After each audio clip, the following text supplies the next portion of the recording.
मी police निरीक्षक SS Gaja, cyber police station, माननीय CP साहेब M राजकुमार आणि माननीय DCP मॅडम यांच्या मार्गदर्शनाखाली सध्या सायबर पोलीस स्टेशन येथे काम करत आहे. मी सोलापूरच्या जनतेला आवाहन करत आहे की मागच्या वर्षापेक्षा यावर्षी सायबर क्राईमचे गुन्हे वाढलेले आहेत. गुन्हे वाढण्याचे प्रमाण पण आहे. लोकांनी गुन्हा कसे करायची आणि फ्रॉडरने कसं फसवायचे या संदर्भात मोठ्या प्रमाणात होत आहे. लोकांनी पैसे गुंतवताना याने शेअर मार्केटमध्ये किंवा कोणत्याही बिझनेसमध्ये पैसे गुंतवताना ऑनलाईनमध्ये किती विश्वास ठेवायची, किती पैसे गुंतवायची हे सगळे विचार करून गुंतवायला पाहिजे. ऑनलाईनवर आपल्याला व्हर्च्युअली वाटते बाबा हा खरंच आहे, म्हणजे एवढं पर्सेंटेजने पैसे मिळू शकतात वगैरे. मग तसं काही एवढं पर्सेंटेजने कुठलाही शेअर मार्केटमध्ये पैसे मिळत नाही. तुम्ही शेअर मार्केटमध्ये पैसे गुंतवत असेल तर ब्रोकर आहेत, बँकेच्या संदर्भात आहेत की भरपूर ब्रोकर आपण प्रत्यक्षात भेटत असते. त्या ब्रोकरशी कॉन्टॅक्ट करा, तिथून पैसे गुंतवा. ऑनलाईनमध्ये 100% फ्रॉड होण्याची चान्सेस आहे. कारण हा ऑनलाईनवाले काय करतात, तू एक DP वगैरे तयार करतो, तू DP मध्ये चांगल्या मस्तपैकी कोट गिट घातलेल्यांचे फोटो, तो फॉरेनचे फोटो असतो, त्या जाहिरातीला आपण बळी पडतो. तो जाहिरातीला बळी न पडता पैसे गुंतवताना काळजीपूर्वक गुंतवावी. आणि दुसरा एक फ्रॉडची सध्या ट्रेंड सुरू आहे.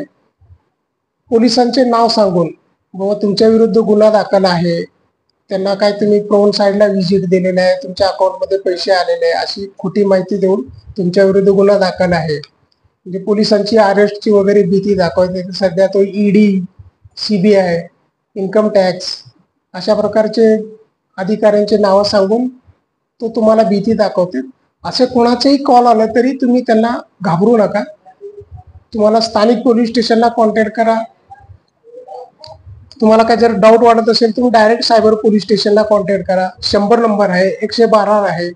तुम्ही 112ला जरी कॉल केला तरी तो पोलीस अंमलदार तुमच्या घरी येईल, तुम्हाला सांगेल तुमचा काय प्रॉब्लेम असेल तो त्यांना पण तुम्ही शेअर करू शकता. आणि कुठल्याही धमकीला बळी पडू नका. कुठलाही पोलीस हा डायरेक्ट अकाउंटमध्ये पैसे टाका वगैरे अशी म्हणणार नाही. ते सगळे बोगस आहेत. आणि तुम्हाला कुठल्याही सुप्रीम कोर्टाची किंवा हायकोर्टाची वॉरंट वगैरे असते.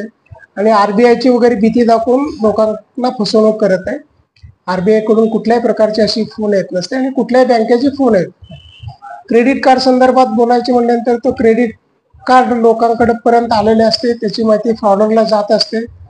यात तो बँकेवाले पण असू शकतात आणि जे काही सर्व्हिस सेंटर आहेत म्हणजे कुरिअरची सर्व्हिस सेंटर त्यांच्याकडून पण बातम्या लिकेज होत असते, आपली वैयक्तिक बातमी.